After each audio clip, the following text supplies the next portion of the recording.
ಇದು ಚನ್ನಪಟ್ಟಣದ ಸೋಲಿನ ವಿಚಾರದಲ್ಲಿ ಒಂದು ಕಡೆಗೆ ಅನಿತಾ ಕುಮಾರಸ್ವಾಮಿ ಅವರು ಮಗನಿಗೆ ಆ ಪೋಸ್ಟ್ ಅನ್ನು ಹಾಕಿದ್ದಾರೆ. ಇನ್ನೊಂದು ಕಡೆಗೆ ಅದೇ ವಿಚಾರದಲ್ಲಿ ದಂಗಲ್ ಶುರು ಆಗ್ಬಿಟ್ಟಿದೆ ಜೆಡಿಎಸ್ ನಲ್ಲಿ. ಈಗ ಸಾರಾ ಮಹೇಶ್ ವರ್ಸಸ್ ಜಿಟಿ ದೇವೇಗೌಡರು ಅನ್ನೋ ರೀತಿಯಲ್ಲಿ ಯಾಕೆ ಇದು ಶುರು ಆಯ್ತು, ಏನಾಯ್ತು ಅಂತಂದ್ರೆ ಚನ್ನಪಟ್ಟಣ ಎಲೆಕ್ಷನ್ ಪ್ರಚಾರದ ವಿಚಾರವಾಗಿ ಯಾರು ನನ್ನನ್ನು ಕರೀಲಿಲ್ಲ ಅಂತ ಹೇಳಿದ್ರು ಜಿಟಿ ದೇವೇಗೌಡರು. ಅದಕ್ಕೆ ಸಾರಾ ಮಹೇಶ್ ಅವರು ಹೇಳ್ತಾರೆ, ಇಲ್ಲ ಜಿಟಿ ದೇವೇಗೌಡರಿಗೆ ಸ್ವತಃ ದೇವೇಗೌಡರೇ ಫೋನ್ ಮಾಡಿದ್ರು ಅಂತ ಸಾರಾ ಮಹೇಶ್ ಅವರು ಹೇಳ್ಬಿಟ್ರು. ಅದಕ್ಕೆ ಈಗ ಜಿಟಿ ದೇವೇಗೌಡರು ಹೇಳ್ತಾ ಇದ್ದಾರೆ, ಇದನ್ನೇನಾದ್ರೂ ದೇವೇಗೌಡರು ಒಪ್ಕೊಂಡ್ರೆ, ಅಂದ್ರೆ ಫೋನ್ ಮಾಡಿರುವಂತ ವಿಚಾರ ದೇವೇಗೌಡರು ಒಪ್ಕೊಂಡ್ರೆ ನಾನು ರಾಜಕಾರಣನ ಬಿಟ್ಟುಬಿಡ್ತೀನಿ ಅಂತ ಸವಾಲನ್ನ ಹಾಕಿದ್ದಾರೆ. ಚುನಾವಣೆ ಸಂದರ್ಭಗಳಲ್ಲಿ ಕುಮಾರಣ್ಣವ್ರನ್ನ ಬಿಟ್ಟರೆ ಅವರೇ ನಮಗೆಲ್ಲ ನಾಯಕರು. ಬಟ್ ದೇವೇಗೌಡರು ಸಾಹೇಬ್ರೆ ಚುನಾವಣೆ ವಿಚಾರವಾಗಿ ಅವರ ಪಿ ಎ ಅವರಿಗೆ ಮಾತಾಡಿದ್ದಾರೆ, ಫೋನ್ ಕೊಡಪ್ಪ ಅಂತಲೂ ಹೇಳಿದ್ದಾರೆ, ಕರೆಯೋ ಪ್ರಯತ್ನ ಮಾಡಿದ್ದಾರೆ. ಸುಳ್ಳೆಲ್ಲ ಹೇಳ್ಬಾರ್ದು. ದೇವೇಗೌಡರು ನಾನು ಜಿ ಟಿ ದೇವೇಗೌಡರು ಮಾತಾಡಿ ಬಪ್ಪ ಚುನಾವಣೆಗೆ ಅಂತ ಕರೆದಿದ್ದೆ ಅಂತ ಹೇಳ್ಬಿಡ್ಲಿ. ಅವರು ರಾಜಕೀಯದಿಂದ ಇವತ್ತೇ ರಿಟೈರ್ಡ್ ಆಗ್ಬಿಡ್ತೀನಿ. ಮಾತಾಡಿದ್ದೀನಿ ಅಂತ ದೇವೇಗೌಡರು ಹೇಳಿದರೆ ಇವತ್ತೇ ರಾಜಕೀಯದಿಂದ ರಿಟೈರ್ಡ್ ಆಗಿ ರೆಡಿ. ದೊಡ್ಡವರು ಇದ್ದಾರೆ ದೇವೇಗೌಡರು, ಅವ್ರು ಏನೇ ಮಾಡೋದು ಸುಳ್ಳು ಹೇಳೋಕ್ಕಾಗಲ್ಲ, ಅವ್ರಿಗೆ ಸುಳ್ಳು ಹೇಳ್ಸೋಕ್ಕಾಗಲ್ಲ. ಚುನಾವಣೆ ಸಂದರ್ಭದಲ್ಲಿ ದೇವೇಗೌಡರ ಜೊತೆ ಮಾತಾಡಿಲ್ಲ. ಚಾಮುಂಡಿ ಬೆಟ್ಟಕ್ಕೆ ಬರಲಿ, ನಾನು ಸಾರ್ವಜನಿಕ ಜೀವನಕ್ಕೆ ಗುಡ್ ಬೈ ಹೇಳ್ತೀನಿ, ಯಾವ ಚುನಾವಣೆಗೂ ನಿಲ್ಲಲ್ಲ, ನಾನು ಬದುಕಿರೋವರೆಗೆ ಕುಮಾರಣ್ಣನ ಜೊತೆ ಇರ್ತೀವಿ. ಅದಕ್ಕೂ ಕಷ್ಟ ಅಂದರೆ ಓಲಿ ಫೋನಲ್ಲಿ ಮಾತಾಡ್ಕೋತೀವಿ, ಇನ್ನೇನು ಮಾಡ್ಬೋದು, ಇಷ್ಟು ಹೇಳ್ಬೋದು. ಸರಿಯಾದ ವೇದಿಕೆ ಸಿಕ್ಕಲಿ, ನಾನು ಯಾರ ಬಗ್ಗೆನೂ ಮಾತನಾಡಲ್ಲ, ನಾನು ನಾಯಕರು ಫಸ್ಟ್ ಕೇಳ್ತೀನಿ, ಅವರು ಅನುಮತಿ ಕೊಡಲಿ. ಚಾಮುಂಡಿ ಬೆಟ್ಟಕ್ಕೆ ಕರೆಯೋದು ಇದೆಲ್ಲ ಸರಿಯಾ? ಹಿಂದೆ ವಿಶ್ವನಾಥ್ ಅವರು ಇವರು ಹೋಗಿ ಚಾಮುಂಡಿ ಬೆಟ್ಟಕ್ಕೆ ಆಗಿಲ್ವಾ? ನನಗೂ ಆಗಬೇಕದು. ಇದೆಲ್ಲ ಮಾತಾಡೋದಲ್ಲ. ನಾನು ಯಾವುದೇ ಕಾರಣಕ್ಕೂ ಧರ್ಮಸ್ಥಳಕ್ಕಾಗಲಿ ಚಾಮುಂಡೇಶ್ವರಿಗಾಗಲಿ ಎಲ್ಲೂ ಹೋಗಲ್ಲ. ನಾನು ಹೇಳೋದೇ ಸತ್ಯ, ನಾನು ಹೇಳೋದೇ ಜನಕ್ಕೂ ಕೂಡ ಗೊತ್ತು, ಸತ್ಯ ಹೇಳ್ತಾನೆ ಸುಳ್ಳು ಹೇಳ್ತಾನಂತ. ನಾನು ಯಾವ ತಪ್ಪು ಮಾಡಿದ್ರು ತಪ್ಪು ಮಾಡಿದ್ದೀನಿ ಅಂತಲೇ ಹೇಳ್ತೀನಿ. ಇದೆಲ್ಲ ಬೆಳವಣಿಗೆಗಳ ಮಧ್ಯದಲ್ಲಿ ಮತ್ತೆ ಬೇಕು ಅಂತ ಬರುತ್ತೋ ಅಥವಾ ಸುತ್ತುವರೆದು ಅಲ್ಲೇ ತಗಲಾಕೊಳ್ಳುತ್ತೋ ಗೊತ್ತಿಲ್ಲ. ಜಿ ಟಿ ದೇವೇಗೌಡರಿಗೆ ಮುಖ್ಯಮಂತ್ರಿ ಸಿದ್ದರಾಮಯ್ಯವರು ಸ್ವತಃ ಕರೆ ಮಾಡಿದ್ರ, ವಿಡಿಯೋ ಕಾಲ್ ಮಾಡಿ ಹುಟ್ಟುಹಬ್ಬದ ಶುಭವನ್ನ ಕೋರಿದ್ದಾರಂತೆ ಮುಖ್ಯಮಂತ್ರಿಗಳು. 5-6 ನಿಮಿಷ ಮಾತನಾಡಿದ್ದಾರೆ ಈ ಹಳೆಯ ದೋಸ್ತಿಗಳು. ಇದರ ಮಧ್ಯದಲ್ಲಿ ಇಬ್ರಾಹಿಂ ಮನೆಗೆ ಬಂದ ವಿಷಯವನ್ನ ಜಿ ಟಿ ದೇವೇಗೌಡರು ತಿಳಿಸ್ತಾರೆ. ಪ್ರತ್ಯೇಕ ಪ್ರಾದೇಶಿಕ ಪಕ್ಷ ಕಟ್ಟಲು ಸಹಕಾರವನ್ನ ಸಿಎಂ ಇಬ್ರಾಹಿಂ ಅವರು ಕೇಳಿದ್ದಾರೆ. ಈ ವಿಚಾರವನ್ನ ಕೂಡ ಸಿದ್ದರಾಮಯ್ಯನವರಿಗೆ ಜಿ ಟಿ ದೇವೇಗೌಡರು ಹೇಳಿದ್ದಾರಂತೆ. ಸೊ ಜೆಡಿಎಸ್ ನಿಂದ ಅಂತರ ಕಾಯ್ದುಕೊಂಡಂತ ಜಿ ಟಿ ದೇವೇಗೌಡರಿಗೆ ಮುಖ್ಯಮಂತ್ರಿ ಸಿದ್ದರಾಮಯ್ಯನವರು ಅಷ್ಟೊಂದು ಹತ್ತಿರನ?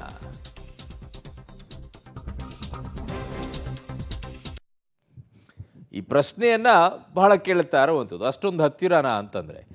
ಅಲ್ಲ ರೀ, ಅವರು ಚಾಮುಂಡೇಶ್ವರಿ ಕ್ಷೇತ್ರದಲ್ಲಿ ಇಬ್ಬರು ಕೂಡ ಜಿದ್ದಿಯ ನಡುವೆ ಅಷ್ಟೆಲ್ಲ ಮಾತನಾಡಿಕೊಂಡು ಒಬ್ಬರನ್ನ ಸೋಸಿ ಒಬ್ರು ಗೆದ್ದ ನಂತರ ಇವರೆಲ್ಲ ಅಷ್ಟೊಂದು ಹತ್ರನ ಅಂತಂದ್ರೆ ಅದೇ ಗೆಳೆತನ. ಕರ್ನಾಟಕದಲ್ಲಿ ಮಾತ್ರ ಈ ರಾಜಕೀಯ ಸಿಗತ್ತೆ.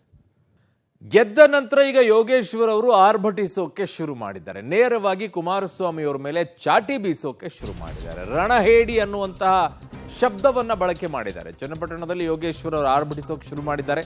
ಕುಮಾರಸ್ವಾಮಿಗೆ ರಣಹೇಡಿ ಅಂತ ಯೋಗೇಶ್ವರ್ ಕರೆದಿರೋದು. ಮಗನನ್ನ ಯುದ್ಧ ಭೂಮಿಗೆ ಕಳುಹಿಸಿ ರಣಹೇಡಿ ಆಗಿಬಿಟ್ಟೆ ನೀನು, ಕೇಂದ್ರ ಸಚಿವನಾಗಿ ಮಗನನ್ನ ಗೆಲ್ಲಿಸೋಕಾಗಿಲ್ಲ ಅಂತ ಏಕವಚನದಲ್ಲೆಲ್ಲ ಬಳಕೆ ಮಾಡಿದ್ದಾರೆ. BSY ವಿಜೇಂದ್ರ ಪಿತೂರಿಯಿಂದ ನಾನು ಬಿಜೆಪಿ ಬಿಟ್ಟೆ, ನಾನು ಪಕ್ಕಾ ಕಾಂಗ್ರೆಸ್ಸಿಗ, ಕಾಂಗ್ರೆಸ್ ಬಿಡಲ್ಲ ಅಂತ ಯೋಗೇಶ್ವರ್ ಅವರು ಹೇಳಿದ್ದಾರೆ. ಇವತ್ತು ಸೋತ್ ಸುಣ್ಣಾಗಿದ್ದಾರಲ್ರಿ. ಈಗ ಯಾರಾದರೂ ಈಗ ಯುದ್ಧ ಭೂಮಿನಲ್ಲಿ ಈಗ ದುರ್ಯೋಧನ ಒಬ್ಬ ಮಗನ ರಕ್ಷಣೆ ಮಾಡಲಿಲ್ಲ ಅಂತ ಹೇಳ್ತೀರಿ. ಕುರುಕ್ಷೇತ್ರನ ಕೇಳಿದಾಗ ಬೊಬ್ಬರವನ ಹೇಳ್ತಾನಲ್ಲ, ಅಭಿಮನ್ಯುವನ ನೀನು ಯುದ್ಧಕ್ಕೆ ಕಳಿಸಿ ನೀನು ರಣಹೇಡಿ ಆಗ್ಬಿಟ್ಟೆ ಅಂತೇಳಿ. ಹಂಗೆ ಇವತ್ತು ಪರಿಸ್ಥಿತಿನೂ ಹಂಗೆ ಆಧುನಿಕ ಈ ಯುದ್ಧದಲ್ಲಿ ಕುಮಾರಸ್ವಾಮಿ ಅವರು ತಗೊಂಡಂಥ ನಿರ್ಣಯ ಹಂಗೆ ಆಗಿದೆ. ಒಬ್ಬ ಮಗನ ಗೆಲ್ಸ್ಕೊಂಡು ಹೋಗಲಿಲ್ಲ ಅಂದಮೇಲೆ ಅವ್ರು ಸೆಂಟ್ರಲ್ ಮಂತ್ರಿಯಾಗಿ ಪಕ್ಷದ ರಾಜ್ಯಾಧ್ಯಕ್ಷರಾಗಿ ಅವರಪ್ಪ ರಾಷ್ಟ್ರೀಯ ಅಧ್ಯಕ್ಷರಾಗಿ ಏನು ಪ್ರಯೋಜನ? ಇವತ್ತು JDS ಕುಸಿತ ಕಂಡಿದೆ, ನಶಿಸಿ ಹೋಗ್ತಾ ಇದೆ. ಆಗ ಒಂದು ಪಕ್ಷ ನಶಿಸೋದಾಗ ಸ್ವಾಭಾವಿಕವಾಗಿ ಶಾಸಕರು ಬೇರೆ ಕಡೆ ಮುಖ ಮಾಡ್ತಾರೆ ಅನ್ನೋ ದೃಷ್ಟಿಯಲ್ಲಿ ಮಾತಾಡಿದ್ದೇನೆ ಹೊರತು ಈ ಆಪ್ರೇಷನ್ನು ಇದೆಲ್ಲ ನನಗೇನು ಗೊತ್ತಿಲ್ಲ, ನನಗೆ ಸಂಬಂಧ ಇಲ್ಲದೆ ಇರೋ ವಿಚಾರ. ನಾನಿವತ್ತು ಪೂರ್ತಿ ಸಮಯವನ್ನು ತಾಲೂಕಿನ ಅಭಿವೃದ್ಧಿಗೆ, ನನಗೆ ಮತ ಕೊಟ್ಟಂಥ ಮತದಾರರಿಗೆ, ನನಗೆ ಮತ ಕೊಡದೇ ಹೋದರೂ ಕೂಡ ನಮ್ಮ ತಾಲೂಕಿನ ಎಲ್ಲ ಮತದಾರ ಪರವಾಗಿ ಕೆಲಸ ಮಾಡ್ತಕ್ಕಂಥ ಇಚ್ಛಾಶಕ್ತಿಯಿಂದ ಕೆಲಸ ಪ್ರಾರಂಭ ಮಾಡಿದ್ದೀನಿ. ನಾನು ರಾಜಕೀಯವಾಗಿ ಬೇರೆ ಎಲ್ಲೂ ನನ್ನ ಮೈಂಡ್ ಅಪ್ಲೈ ಮಾಡಿಲ್ಲ. BJPಯಿಂದ ನಾನು ಅಲ್ಲಿಂದ ಏನು ಆಚೆ ತಳ್ಳಲ್ಪಟ್ಟವನು ಅಂತ ಹೇಳಿದ್ದೀನಿ. ನಾನೇನು BJP ಬಿಟ್ಟು ಬಂದವನಲ್ಲ. ಕುಮಾರಸ್ವಾಮಿ ಅವ್ರ ಪಿತೂರಿಯಿಂದ ಯಡಿಯೂರಪ್ಪನವರ ಅವ್ರ ಮಗನ ಪಿತೂರಿಯಿಂದ ಆಚೆ ಬರಬೇಕಾಗಿ ಬಂತೆ ಹೊರತು ನಾನೇನು ಬಿಟ್ಟು ಬಂದವನಲ್ಲ. ನಾನು ಕೊನೆ ದಿನದವರೆಗೂ ಕಾದು ಅಲ್ಲಿ ನಿರಾಶೆಯಾಗಿ ನಾನು ರಾಜಕೀಯ ನಿರ್ಣಯ ತಗೊಂಡಿದ್ದೀನಿ ಹೊರತು ನಾವು ಕಟ್ಟಿದ ಮನೆಯಲ್ಲಿ ನಮ್ಮನ್ನ ಆಚೆ ತಳ್ಳಿಬಿಟ್ರೆ ಎಲ್ಲಾರ ಒಂದು ಗುಡಿಸ್ಲಾಕೋಬೇಕಲ್ಲಪ್ಪ. ಇದ್ದೇ ಇರ್ತೀನಿ ರೀ, ನಾನು ಕಾಂಗ್ರೆಸ್ಸಲ್ಲೇ ಇರ್ತೀನಿ. ನಾನು ಯಾವಾಗ ಕಾಂಗ್ರೆಸ್ ಬಿಟ್ಟು ಹೋಗ್ತೀನಿ ಅಂತ ಹೇಳಿದೆ. ಯಾಕೆ ನನ್ನನ್ನು ಈಗಲೇ ಕಾಂಗ್ರೆಸ್ಸಲ್ಲಿ ನನಗೆ ಅಪಸ್ವರ ಮೂಡಿಸ್ತೀರಿ? ನಾನು ಪಕ್ಕಾ ಕಾಂಗ್ರೆಸ್ಸಿಗೆ ಅಲ್ವೇನೆಯಾ? ನಾನು ರಾಜಕೀಯ ಪ್ರಾರಂಭ ಮಾಡಿದೆ ಕಾಂಗ್ರೆಸ್ಸಿಂದ. ಎಲ್ಲ ಪಕ್ಷಕ್ಕೆ ಹೋದಾಗ ಎಲ್ಲ ಮಾತುಗಳಿವೆ ಇರ್ತವೆ. ಇನ್ನೊಂದು ಕಡೆಗೆ JDS ಪಕ್ಷವನ್ನು ಅಲುಗಾಡಿಸುವಂತ ಪ್ರಯತ್ನಕ್ಕೆ ಈಗ ಯೋಗೇಶ್ವರ್ ಮುಂದಾಗ್ತಾರ? ಆಪರೇಷನ್ ಹಸ್ತಕ್ಕೆ ಮುಂದಾಗ್ತಾರ? ಚನ್ನಪಟ್ಟಣ ಪ್ರತಿಷ್ಠೆಯ ಸಮರದಲ್ಲಿ ಈಗ ಯೋಗೇಶ್ವರ್ ಅವರು ಗೆದ್ದಿದ್ದಾರೆ. JDS ಪಕ್ಷದ ಅಸ್ತಿತ್ವವನ್ನೇ ಅಲುಗಾಡಿಸುವ ಕೆಲಸಕ್ಕೆ ಏನಾದರೂ ಕೈ ಹಾಕಿದ್ರ? JDS ಶಾಸಕರ ಆಪರೇಷನ್ ಸುಳಿವನ್ನ CP ಯೋಗೇಶ್ವರ್ ಕೊಟ್ರ? ಯೋಗೇಶ್ವರ್ ಹೇಳಿಕೆಗೆ ಸಾರಾ ಮಹೇಶ್ ತಿರುಗೇಟನ್ನ ಕೊಟ್ಟಿದ್ದಾರೆ. ಹಿಂದೆ HDK ಸರ್ಕಾರ ಪತ್ರದಲ್ಲಿ ಯೋಗೇಶ್ವರ್ ಪಾತ್ರ ಇತ್ತು. ಮೊದಲು ಕಾಂಗ್ರೆಸ್ ಸರ್ಕಾರ ಉಳಿಸಿಕೊಳ್ಳಿ ಅಂತ ಟಾಂಗ್ ಕೊಟ್ಟಿದ್ದಾರೆ. ಆಪರೇಷನ್ ಅಗತ್ಯ ಕಾಂಗ್ರೆಸ್ ಪಕ್ಷಕ್ಕಿಲ್ಲ ಅಂತ ಯೋಗೇಶ್ವರ್ ಅವರ ಮಾತಿಗೆ ಕೈ ಈಗ ಸ್ಪಷ್ಟನೆಯನ್ನ ಕೊಟ್ಟಿದ್ದಾರೆ.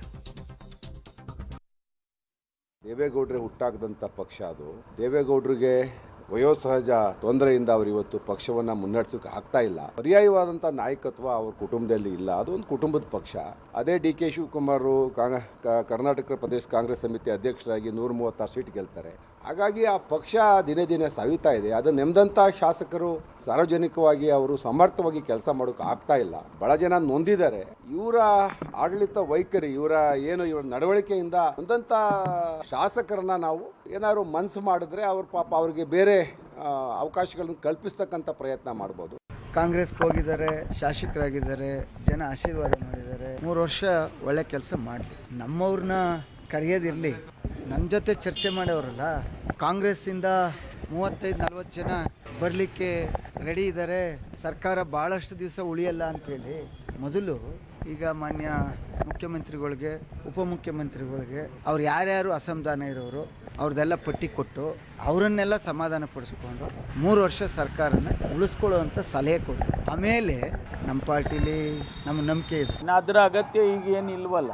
ನಾವು ಆ ಕೆಲಸ ಮಾಡೋದಿಲ್ಲ. ಸಾಮಾನ್ಯವಾಗಿ ನಾವು ಕಾಂಗ್ರೆಸ್ನಲ್ಲಿ BJP ಅವ್ರು ಮಾಡ್ದಂಗೆ ಆಪರೇಷನ್ ಕಮಲ ಏನು ಮಾಡ್ತಾರಲ್ಲ ಅವರು, ಆ ಥರ ನಾವೇನು ಮಾಡೋಕ್ಕೆ ಹೋಗೋದಿಲ್ಲ.